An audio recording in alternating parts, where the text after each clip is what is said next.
Hello, my friends. Today I would like to speak about my trip that turned into a taste of fate. When I was planning my trip to Russia, I couldn't have imagined that it would turn into a real nightmare.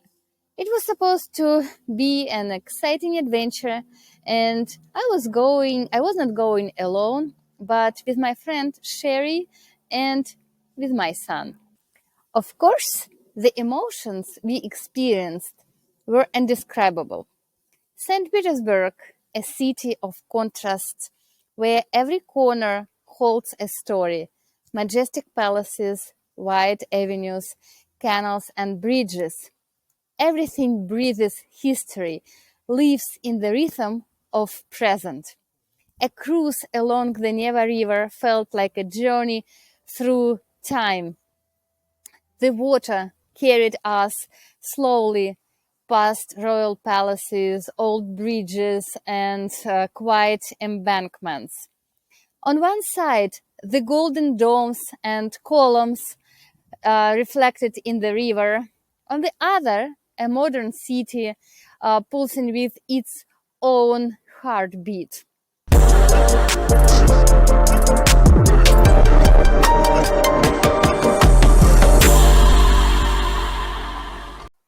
The Hermitage, the main museum, is not just a museum, it's an entire universe where the past comes alive before your eyes.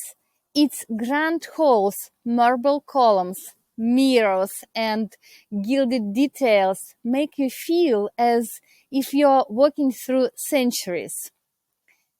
Every painting, every sculpture is a window into another era, another life.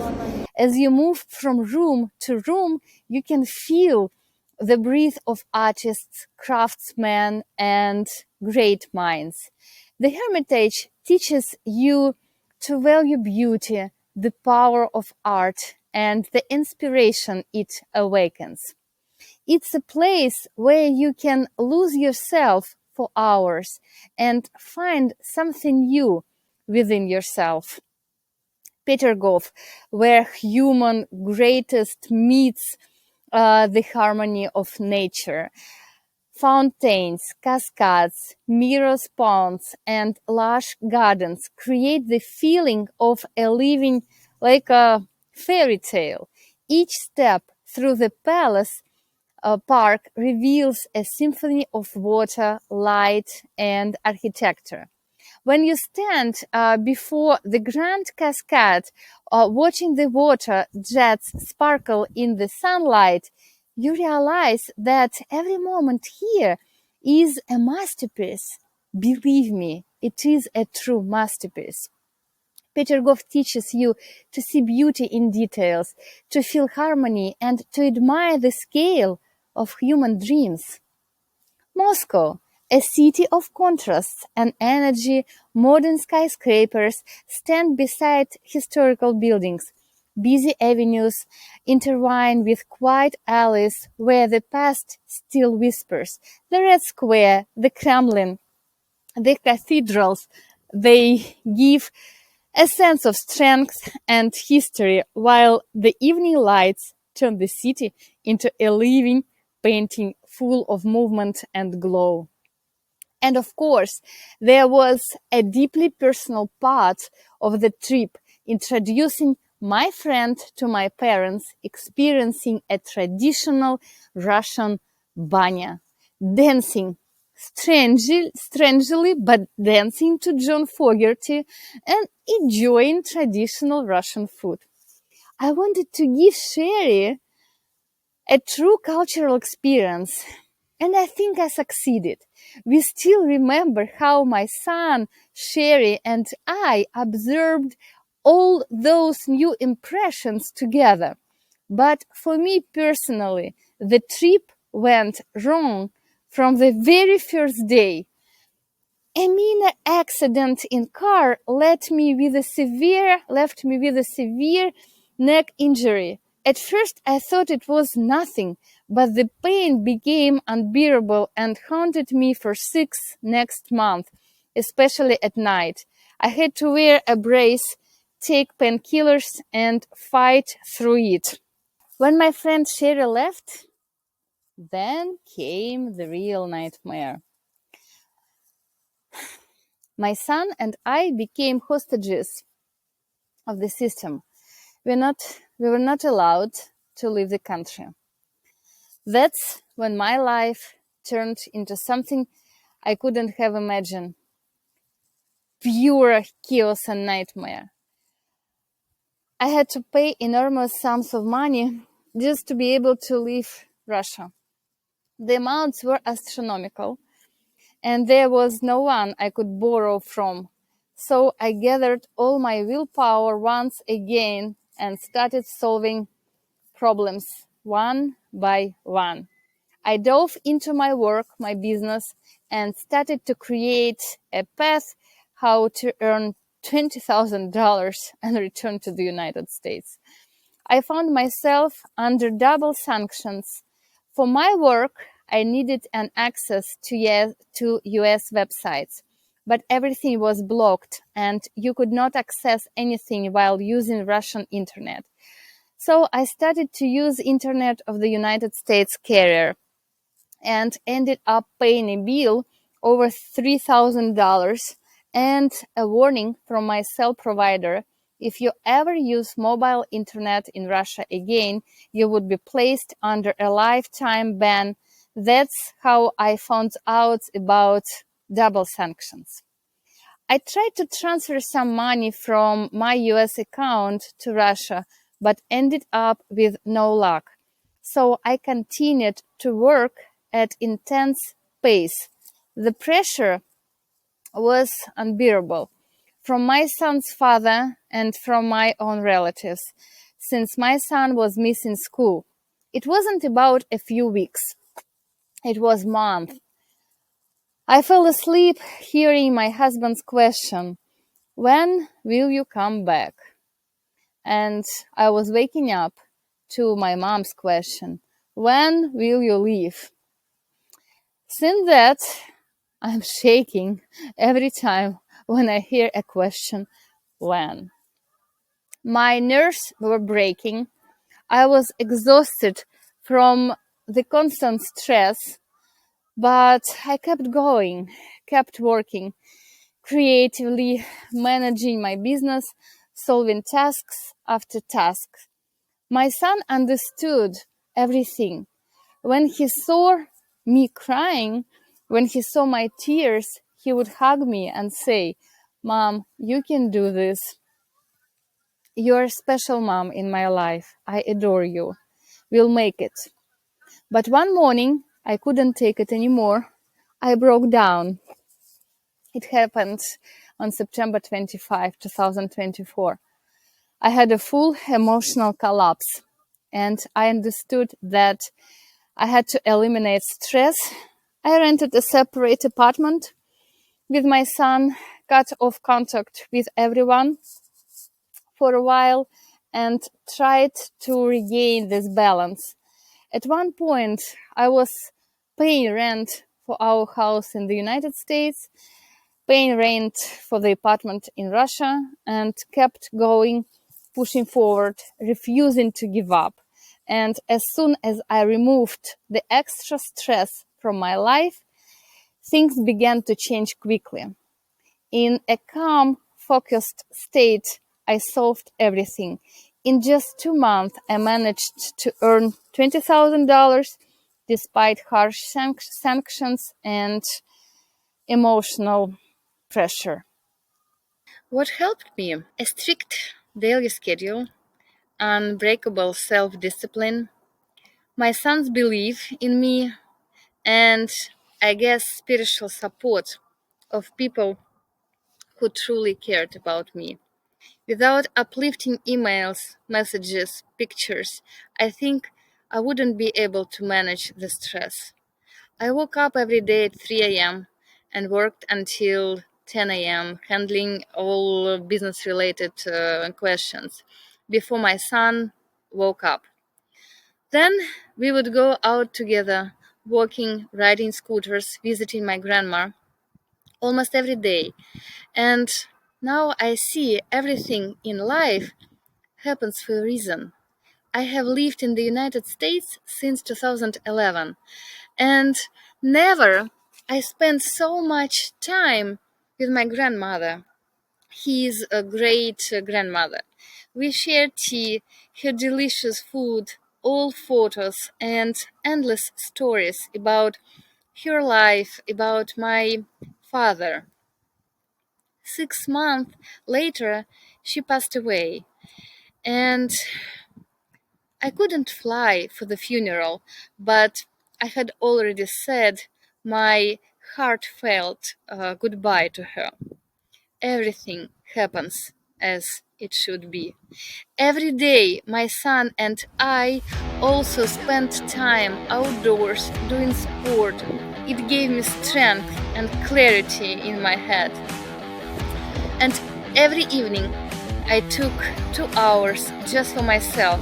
I would walk along the Gulf of Finland with music in my ears, thinking, breathing, waiting, hoping, wanting when would everything finally be resolved. Sometimes I would reach my favorite cafe, order coffee and ice cream, and watch the sunset melt over the water, feeling tears rolling down my cheeks. That's how hard the situation was. And finally, the day came. We returned to the United States. I came home. We came home. I thought I could finally exhale.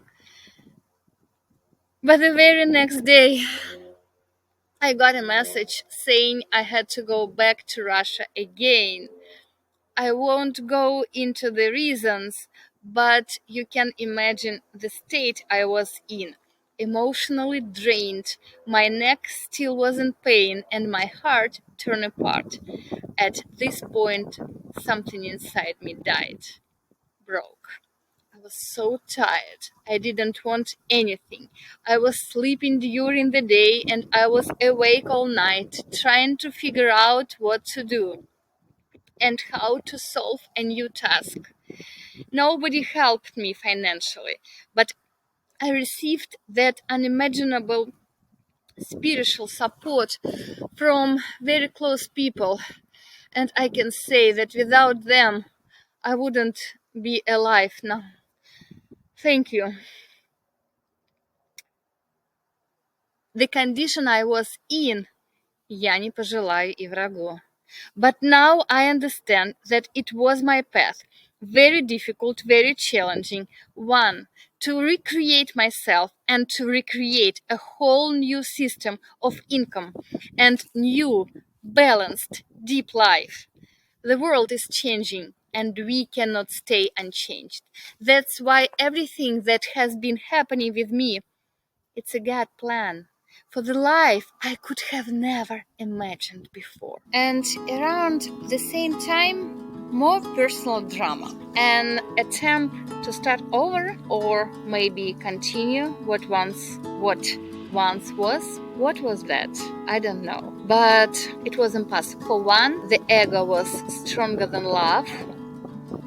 For another, the weight of unresolved problems was too heavy. So the universe once again separated two people. I believe that true love is a profound force.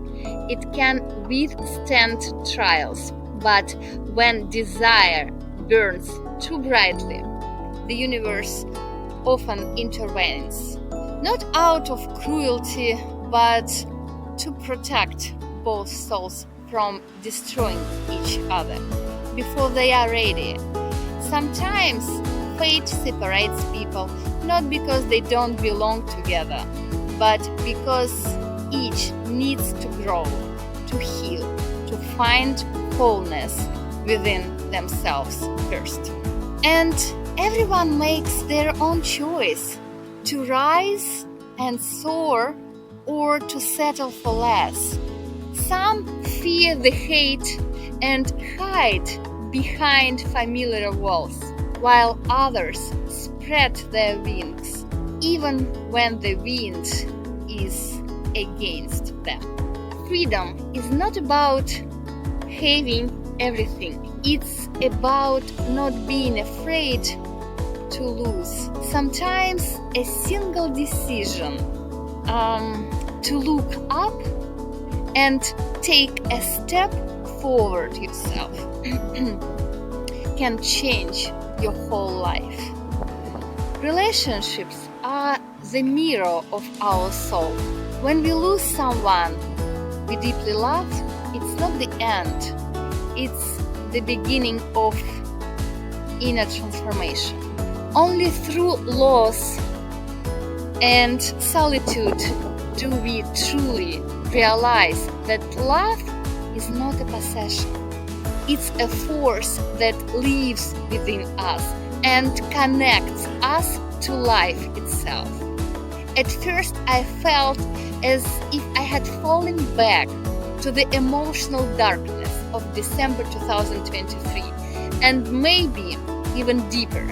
At this point, my life made a last twist to business events, adrenaline, and stress until the beginning of March 2025, when something started to shift completely. Adrenaline finally started to give way to awareness and peace. Suddenly, every person, every loss, every event of 2024 found its meaning, its why. And only then did real miracles begin to happen. From that moment, I stopped fighting the current of life. I let it carry me, and for the very first time, I felt I was exactly where I was meant to be. And maybe this is what people call inner peace, something you can only reach after surviving the storm. I love life, and I am deeply grateful for every challenge I have endured. Without the challenging year of 2024, I wouldn't have come to the very sacred point of 2025, the state of mind where I am now. In 2025, a 9-year cycle of my life comes to an end, a time when the universe draws a line under everything that has been lived. Old stories, old roles, old connections, all dissolve, making space for something new. It feels like exhaling everything that once held me down. And for the first time in years, I can finally breathe deeply.